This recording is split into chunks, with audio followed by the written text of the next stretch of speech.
Hey, what's up guys? It's Hayden. Hey, and I'm Emma. Welcome back to our channel. We are doing our August monthly wrap-up video. We're a little bit late with this one, but we still wanted to do one because there were a couple of things we wanted to chat about. We're not going to talk about everything we watched in the month because we do watch a lot at home. Yeah. But we've got a couple that we thought were worth mentioning.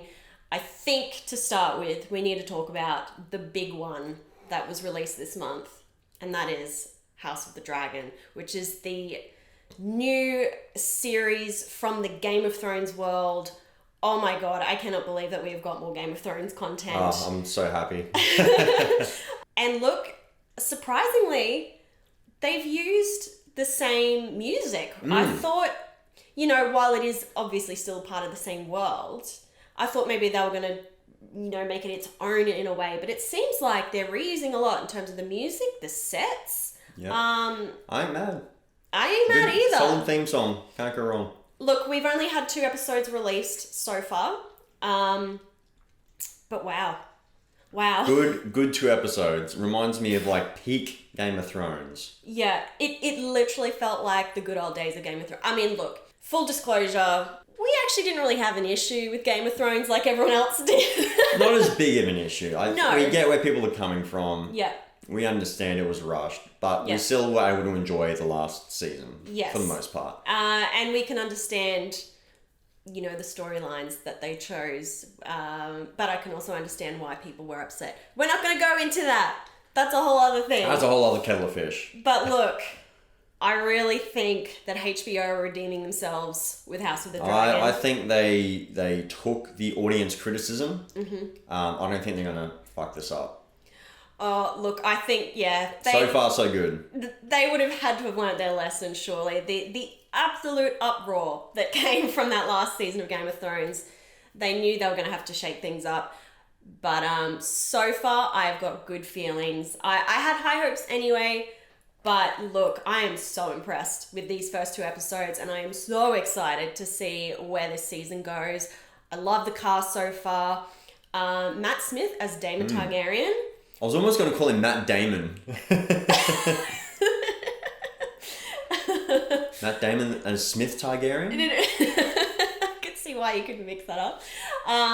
That's the right pronunciation though, right? Damon Targaryen? Yeah, Is that right? yeah. Anyway, I was a little bit unsure of the casting at first when I saw the trailer, but damn, He's good in everything. he is selling Come on. that character. He's good at doing everything. a great job so You far. could put him in any role and he's going to kill it.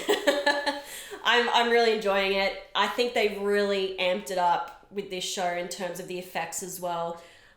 Game of Thrones was always good for their effects, but I don't know. I just feel like there's something a bit better in terms of the quality of like the CGI. Like the dragons. The dragons look great. They look so good, which I'm very happy about. I mean, you're talking about Targaryens. You're gonna have to have the dragons look mint. Yeah. So I don't know. Any other thoughts to add on House of Dragon? No, just good start. Solid 2 episodes. I'm really excited to see where they go with this. Great start. Now, something else we watched in the month of August was Day Shift. So this was a Netflix film starring Jamie Foxx and Dave Franco, as well as a cameo from Snoop D-O-double-G. Oh my god. Yes, we had Snoop Dogg. Yeah, Snoop Dogg. So this is about a organization that hunts down vampires. That's basically it, right? There's not much really to go with the plot, right? It's basically dudes hunting vampires. And look, in that department, I don't think it disappoints. Like, it's got good action. It's funny when it needs to be. It's a solid little popcorn film. I wouldn't go any further than that.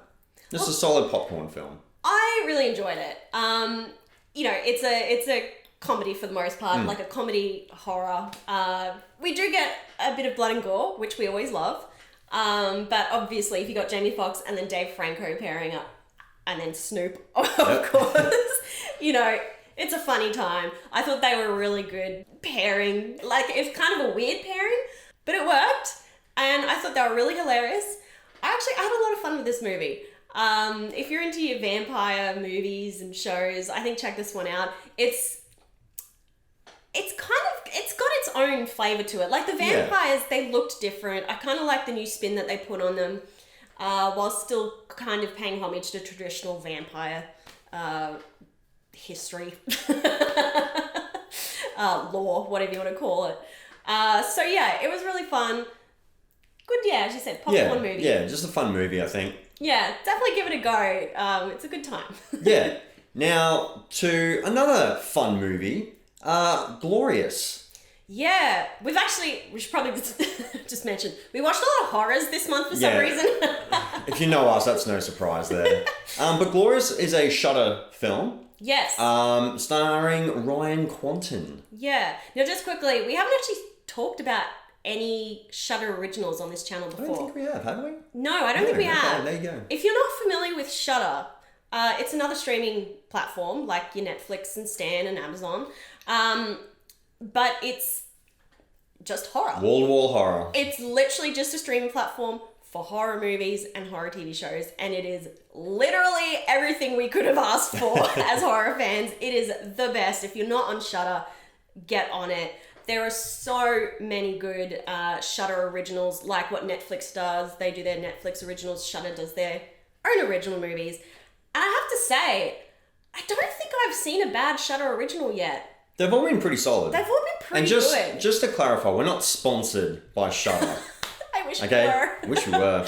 We're just big fans. No, all the originals have been fairly solid. And look, this was a really good one. Really quirky. Yeah. Really quirky. It's just like a guy stuck in a bathroom, public bathroom, and like there's like this entity in the stall next to him. Yeah. It's such a weird concept, but it works and it's so fun. This is just a really original film. Really original take. I enjoyed it. It was like, it's a pretty simple concept.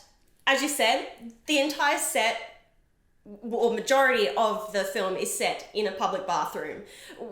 Which, if you just hear that, you're probably not sold. But it does work. Yeah. And Ryan Quanten, he's a brilliant actor. Aussie boy. We love Ryan. And he was absolutely brilliant in this role. And I think J.K. Simmons did the voice of the entity. We don't want to give too much away, but it's a lot of fun. Again, it's a bit of a horror comedy. Slow burner. So it does take a little bit to get going, but once it does, you'll be glad you stuck around. Yeah, it does have a bit of gore. So if you like your gore, you'll probably like this one. And just a very original story. Bit of a twist at the end. I still don't know. I'm still working things out. There were some things I'm like, did it end like this or did it end like this? What does it all mean? So I think check it out if you kind of like those sort of horror comedies. Another good little gem. Yeah. Now, another Shudder movie that we watched, that's also a bit of a slow burn, although I wouldn't say it was as fun. No. What Josiah Saw. Yeah, look, now this movie, it's not going to make you feel good. It's not a feel-good movie, but we wanted to mention it because we did enjoy it for the way the story was told and the filmmaking aspects of it. I wouldn't say it's really a horror either. No, kind although of like it was a thriller, horror, drama. Yeah, although it's on like a horror streaming platform. Yeah, I think it's got horrific elements. Yes. But not your traditional horror, I would say. So, yeah, just bear that in mind. But it's eerie. It does have a very... Yeah, it's got a vibe to it. It's got some atmosphere to it. It's kind of a movie that will make you feel uncomfortable if you're into that, which we are. If you're into feeling uncomfortable and not enjoying yourself, then watch this movie. I don't feel like we're selling this. No, not Look, at all. I think it's going to be an acquired taste. It is, as you said, it's a slow burn kind of movie, but the payoff. I think the payoff is worth it. Yeah, it does have a really good twist in the end. It's very twisty. Yes, it is. And I just kind of liked how the story was told. It's broken up into 3 parts, 3 chapters, I think, and we follow the storylines of 3 siblings. Yep. And yeah, it was a little bit jarring at times, kind of being taken in and out of storylines. Like you've just been following this character, and then the whole cast changes and the set changes, and we're like, oh, okay, now we're hearing this story. Following this story now, yeah. Yeah, but it all comes together, and it does all make sense in the end. But I will say, it was one of those movies that, like, we needed to digest at the end. We had to discuss it a little bit afterwards, because it did make you think and go, oh God, hang on. So were they thinking this and that? And, it's just one of those kind of movies. I like movies like that, though, that make you think and that sit with you for a while afterwards. Yeah. You kind of want to work it all out at the end. So I guess similar to how not as much with Glorious. Like I did feel like I needed to have a bit of a think about that movie too. But this one, it sat with me a bit differently. It definitely made me feel a lot more uncomfortable. Yeah. And look, Robert Patrick, he's good at making people feel uncomfortable. He's got that look about him. Yes, he does. And it's good to see him back. He just pops up in everything, that guy. Yeah. Right? Loved him since T2, but he's popped up in like True Blood, Walking Dead, Peacemaker, Sons of Anarchy. He's just in everything. Love that guy. He plays a certain kind of character, right? Like a character with a bit of a hard edge to them. Yeah. And he plays it well. Yeah. His character, he sold it very well. I really enjoyed seeing him in this movie. And we had the other guy from Terminator as well. Nick Stahl. Yeah. Yeah, a bit of a Terminator reunion, although they weren't in the same Terminator movie, so no. There's that. Same world, but they all the acting was great. So I think if you're a fan of good filmmaking, good storytelling, and good acting with some really good twists, I think you'll enjoy this. But don't watch it on a sad day. Yeah, make sure you're feeling good beforehand so it can wreck you. Yeah.